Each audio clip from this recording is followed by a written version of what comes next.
Hey there, I'm David Plug, and I'm going to show you how to use the model samples. In this video, I'm going to show you how to do parameter locks. Now, there's a bunch of different things you can do with parameter locking, and I'm not going to dive into every single function, but maybe tell you for the most part what you can do, and maybe if I remember what you can't do. So, what we did in the last video was sample locking, and in sample locking I had made a little fill using a perk. Now the only thing about that perk is that it sounded a little too loud and a little too high pitched. So what we do is that using that same technique for sample locking, we change the parameters.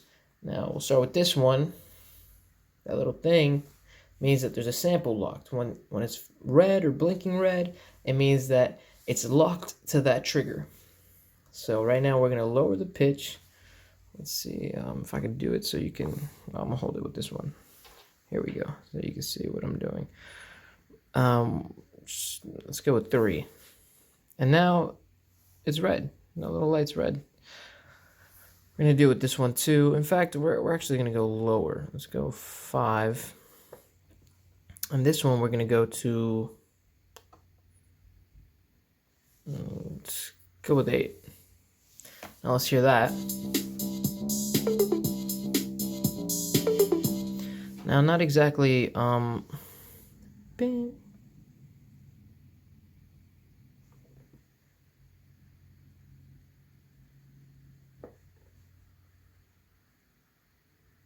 What I wanted.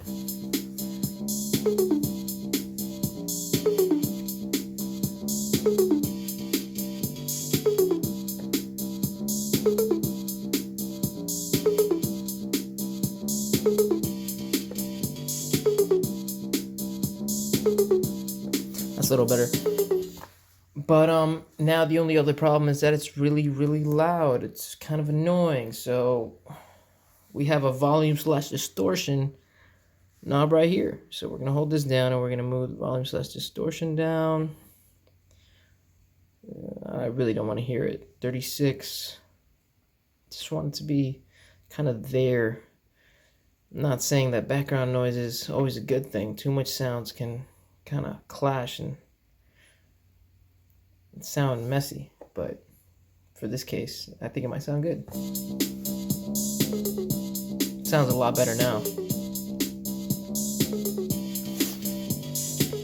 Now, this reverb over here, right here, and this delay are two of the effects that come built into the model samples. They are attached to the machine as a whole, and they're affected by the output. So basically, whatever you do to this and this knob will affect every other track. All you have to do is affect the delay send and the reverb send in order to adjust how much you want. Then you affect the time feedback and yada yada. So for now, I just want to add a little reverb onto this, which we can also do using parameter locks. So I'm going to bring that reverb up 37, 38, that's fine. Boop, boop, 37. All right. Now, this track has its own reverb effect on the snare and on the hi-hat, but the percussion has a different reverb. So it should sound a little different, and it's honestly just up to taste. Might not be able to hear that, but that's okay. The idea is there. Now, what can we do and what can't we do? Well, for the most part, any of these knobs right here can be affected using parameter lock. What else can be affected? This is a loop button, which you can use to loop certain sections. You can also use that in a parameter lock. Oh, done.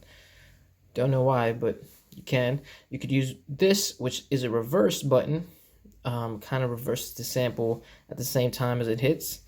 You could also use an LFO. Now, LFO, I will touch on another video because it's kind of deep and it could do a lot of things. What else can you do? Retrig. Now this allows you to do things like fast hi-hat rolls. And that's about it. Technically, you can pretty much parameter lock anything in here except for, settings and things that don't affect the sound themselves. So sample locking, parameter locking, those both go kind of hand in hand, and that's how you do them.